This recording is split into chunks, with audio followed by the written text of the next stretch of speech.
So tell me about the real estate investing. I want to shift gears to that because I think that part's really, really important. Yeah, so it starts with my wife, actually. So I met her in law school, and she had this crazy idea. We were dating. She wanted to buy this house, and I thought she was a little bit nuts.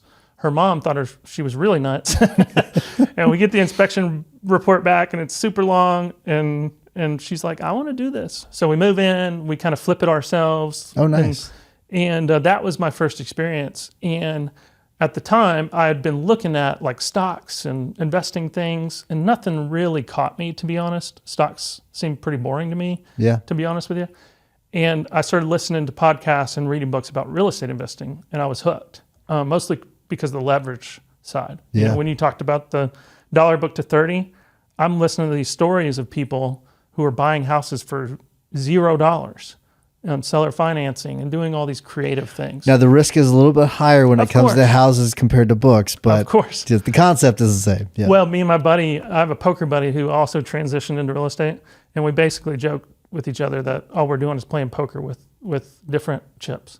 Interesting. Okay, so tell why is that? Because I want to help me understand that part of it. Because I look at it differently, but I don't play poker, so I want to hear that. I mean, it's not a perfect analogy, you know. But I mean, what you're doing is you're playing a game basically where there are certain rules to follow, but mostly it's a game about people, right? And in poker, if you're going to do well, what you're doing is you're looking for opportunities where there's value, where there's a discrepancy in value, basically, right? So I know the odds and I know the bet, and if I make this move, I have, you know, asymmetrical upside to get a reward. And that's really what you're doing in poker and in real estate, is you're taking advantages of opportunities that people don't see to create value in the marketplace. It's interesting. Do you think you could take that same concept and use that to apply that to buying law firms?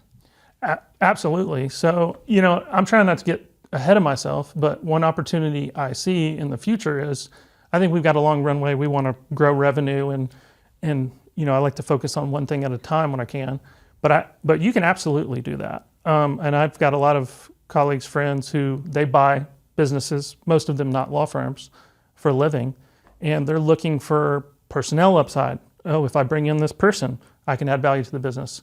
Or if I add this market, I can, you know, so I absolutely think you can do it with business acquisition.